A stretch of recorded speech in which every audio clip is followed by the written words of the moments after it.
Hey y'all, it's Glenn. We're back at CPAC in the heart of the swamp. And you never know who you might run into when you're walking around. Beautiful people that are on a mission. And we ran into Erika Donalds. Now, Erika, you are also in Florida. What part of Florida are you from? Naples. Southwest so Florida. We're not far away from each other.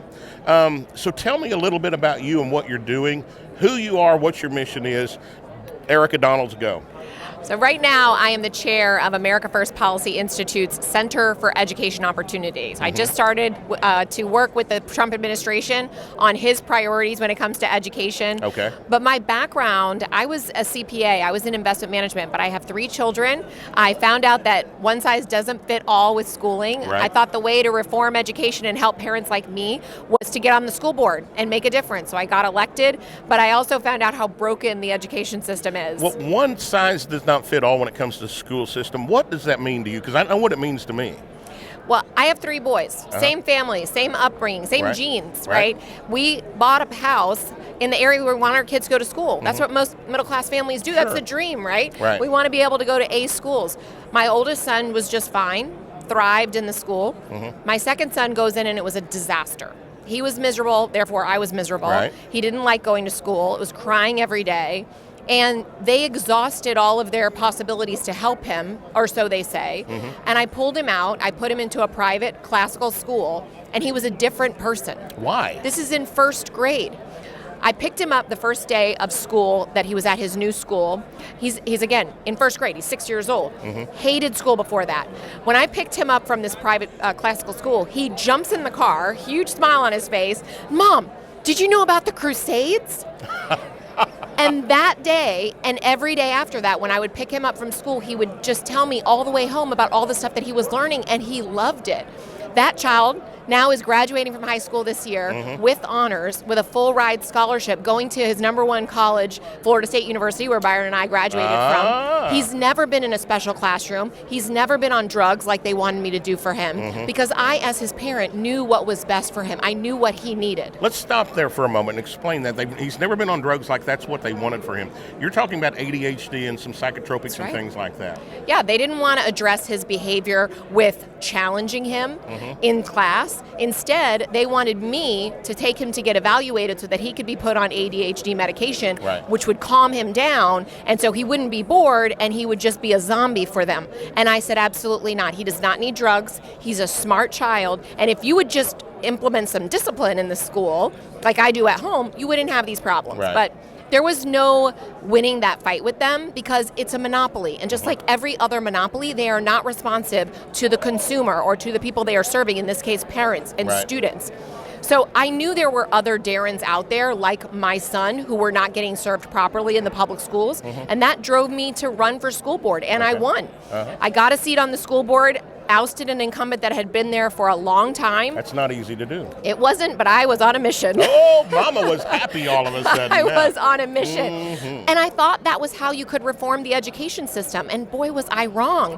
Unfortunately, I found out that it doesn't matter how much research you do, how many solutions you bring, the system does not want to reform. Miss Erika, you just won my heart, and you don't even know how.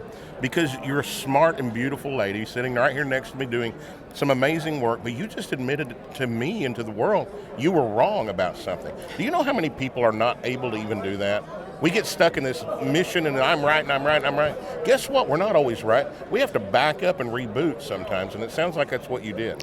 Listen, I got on the school board and I had a list of things I was going to do and one thing a month that I was going to accomplish. You know how long it took me to do the first thing on that list? All 4 years I was on that school board. When I got on the school board, they changed the rules immediately to stop me from putting anything on the agenda. Oh my gosh. That's how badly they did not want to see the exposure of the things that were going wrong in my district. But that's okay, because you know what I did? I didn't run again. I said, I'm going to start my own district. So I went and started 5 different charter schools, all classical schools around the state. I started a virtual school after COVID, the world's first VR school that's now serving over 850 students. So my goal with that was to put my money where my mouth was, right? If the district's not going to provide options for families, I'm going to do it. Not only am I going to do it, I'm going to do it for free. So we are a charter, we take the scholarships, we make sure that every family can access our schools without having to pay tuition. Ma'am, that's just number 2 reason why I just fell in love with you again. Y'all should put her money where her mouth is. Money is not an illegal word. It should not be banned.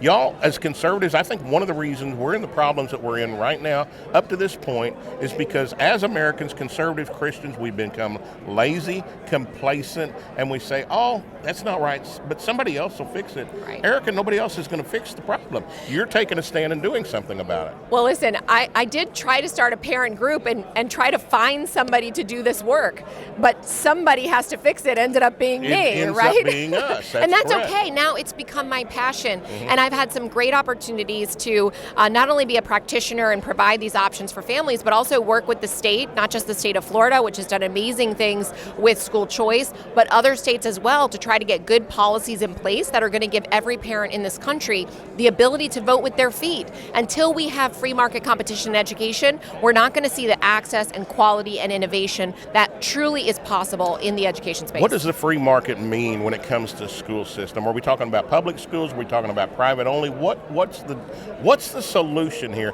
Because each child is different. How do we meet their needs? All of the above can participate in a free market. What happens in the free market is the consumer is in control. They're the ones with the purchasing power, in this case parents, and in this case in Florida where we have these scholarship accounts and every family has the opportunity to get $9,000 that they can spend on education. They can do it on tuition or they can customize. They can put together some in-person classes, some online classes, whatever is best for their own child. But who's driving the quality and the options? The parents and what the parents want. And if it's not good quality, the parents can go somewhere else. Right now, most parents, even in our state, are trapped into a zoned school. We need to have lots more options, private, public, and we need to have them competing for that money. Every single one of them. Nothing geographically assigned. Nothing is given. It's not expected. Parents need to choose whether they go to that public school or that private school or some other option. So is your solution that you're working on right now, is it a local, state, or is it a national solution? How does that move forward? Most of these solutions are at the state level. That's where education really belongs, these education policies. Right. And really, ultimately, down to the most local, right, in the hands of parents in your household. But you know That's what? the most local. That being said, though, how do parents not feel overwhelmed with? I know you've dug deep to get to where you are, and you're talking about they've got $9,000 they could use here, they could put it together here. How do they figure that out? Is there an educational course or something they can go to find that out? Well, in places where they have choice, take Arizona, for example. There's an organization called Love Your School that services parents and helps them to navigate the options that they have, evaluate their student, figure out what some good options for them are. So I think the free market takes care of that as well. Okay. Look at something like Yelp. Why does Yelp exist? Because we're out there looking for the good food, right? We found a great Mexican joint last night On just Yelp. off of Yelp, yep. That's right. So when there are consumers looking for that information, the free market takes care of that. That someone is going to trademark on that attention, right? And say, I can give you that information. I can help you with that. And the ones who are good at it might even get paid for it, might have advertisers or whatever. The free market is going to give people the information that they're seeking using some of the great technology that's out there for many other industries. So can you give us an example? And that's great news right there. Can you give us an example? Your first child, you said you have 3 sons? Your first child excelled. Your second child did not at all. What was the difference between your 2 boys, and how did the second child overcome with the new solution? Well, what I later found out was that my first child was just very easygoing. It's not that he got a great education out of it. He just, when he was bored, he would just read a book. Do you think he he wasn't could have causing done better? problems? Oh, absolutely. Okay. Absolutely, because my third boy actually got to attend a classical school from kindergarten on. So I was able to see the difference in attending a classical school, getting explicit phonics, explicit grammar, and foundational knowledge from day one versus my oldest child who didn't get to go to a classical school till middle school and had to kind of catch up on a lot of those things. So I've been out of being a parent of children for a long time. My children are 33 and 34. Explain to me what a classical school is. Tell me what that is. It's a back to basics education, traditional education, and maybe you learned this way with explicit phonics, learning the sounds and then putting them together for words. You know, they don't teach that way anymore. Really? It's whole language, and it's unproven methods. A pedagogy in a classical school is long proven traditional methods of education. Diagramming sentences. Oh my gosh, memorizing poetry, memorizing historical events, dates, reading biographies, getting content knowledge. It's also called sometimes a knowledge-rich curriculum because you want to build that cultural literacy. You don't just learn the skill of reading, but while you're reading, you're learning things. Comprehension. Oh, absolutely. And it's not just, if you go into a first grade classroom today, you will find books about every stupid thing. Forget it. Mr. Frog goes to the mailbox. Not in a classical school. In a classical school, you'll find first grade reading materials, but they're about George Washington at a first grade level. Right. The Pilgrims at a first grade level. So while you're learning the skill of reading, you are also generating knowledge that are going to help you with reading comprehension later on in life. Well, would it be okay if I ask you a question that may be a little bit off the subject, but it's something that I feel like could be very helpful in the education world? My thought process is, why do we not evaluate these children when they're young, find out what they're good at and what they're passionate about, and focus in those areas? Is that a possibility with some of the solutions that you're talking about? Well, it depends on how young. I think there is a core basis of knowledge that students need. They have to get a certain core, no doubt about it. Probably through 8th grade is a core basis of knowledge that every single student is going to need no matter which direction that they go. And then they should have a myriad of options, right? Some of them are going to want to go to a college, four-year university. Maybe they're going to be a doctor or a lawyer or have other special skills. Some of them, if they're going into technology, don't need to go to a four-year university, have a liberal arts degree, right? They can go into trades or technology schools or whatever. All of those should be equally attainable and equally on the same playing field instead of elevating one over the other. I mean, the jobs of tomorrow don't necessarily require a four-year degree, although I do believe in the liberal arts, in learning things for the sake of learning, the true, the good, and the beautiful. But I understand what you're saying. The problem is we're not even doing the basics. No. Right? We just came out with the nation's report card a few weeks ago, and it showed that only 1 in 3 American students can read and do math proficiently. Well, the Florida testing system is ridiculous. I do know enough about that. Let me ask you, we just got a little bit of time left. You're involved now with the Trump organization. You're going to have a chance to participate in that, hopefully help guide it. 2 questions. Number 1, is there anything that's happened in the last 4 weeks that just make your heart sing? It does, yes. So we had National School Choice Week the week after inauguration, and President Trump was amazing. He had a school choice luncheon, had a bunch of governors there who had enacted school choice policies, and then some of us who've been working on school choice for a long time in the movement, just around a table in the Roosevelt Room. And he sat there and spoke to us for an hour about school choice and education reform and what he wanted to see as president. Not just dismantling the Department of Education, which he's talked about many times, but actually also coming in and supporting school choice initiatives in the various states. Not even just federal policy, but using his bullhorn to help us get these things enacted and help parents around the country. That's what I love about President Trump. He's not just about shine on himself, although he sure gets a lot of shine. He does. He shares it a lot. Well, but that's the twist of the media. They only show what they want you to see. And if you dig deep, it's not the truth, y'all. Maybe 10% of the truth. Does he have a big mouth? You're daggum right, he does. But it makes me laugh because finally we have somebody that's not going to stand there and get beaten up. Oh, yeah. He's going to throw a few punches back if you start on him. And truthfully, as a 5'4" on a good day American man, I love that. Because I'm going to be the same way. I'll take it for a while, but then I'm not going to take it any longer. So I get what you're saying. What do you see coming now over the course of the next year to 3 or 4 years? You're involved. What do you see taking place? Are we going to see some things better?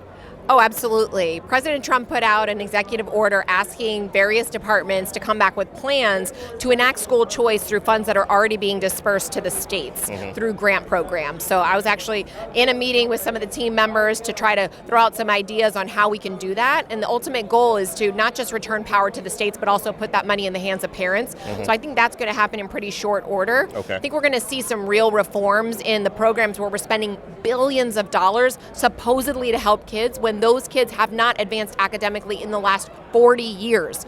So President Trump is coming in to hold these people accountable for the lack of results and get rid of the bureaucracy and fund the students instead of the bureaucrats. Doge is exposed a lot in different areas. And I'm I think loving Doge. Oh my God. I'm loving Doge. And I think they've exposed a lot in the Department of Education as well. Where's those billions of dollars gone? Oh, it's gone to DEI nonsense. wasteful programs that are doing nothing but promote divisiveness, not just for teachers. A lot of it is teacher training on equity, equity-based hiring, but also summer camps for students around equity and diversity and all of their DEI and CRT nonsense. Man, we are rooting that right out. It's not going to happen anymore. Yeah. President Trump has a mandate from the American people to get rid of it, and he's doing it. And everyone who he has appointed, including Linda McMahon, who's going to be our new Secretary of Education, hopefully confirmed next week, she is the right executive to make sure we bring accountability into that department. Well, thank you, Jesus, for everything that's happening right now. Ladies and gentlemen, FinishThisFight.us. One more thing. If Mama Bear, you watching? I know you are. And Daddy are seeing this, and they've just now found out about you. They love what they're hearing. How can they find out more, and how can they get involved? So erikadonalds.com is my website. You can learn about what we're doing. Erika with a K, no C.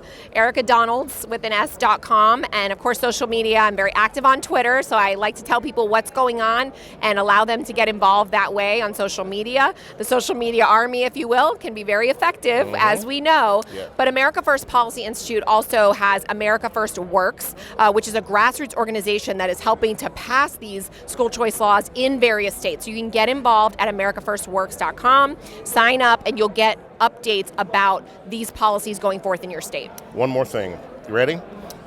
Look in the camera. If Mama Bear is struggling right now with kids and just pulling her hair out, the education system is not working for her, what can she do now? Listen, Mama Bear, you're not alone.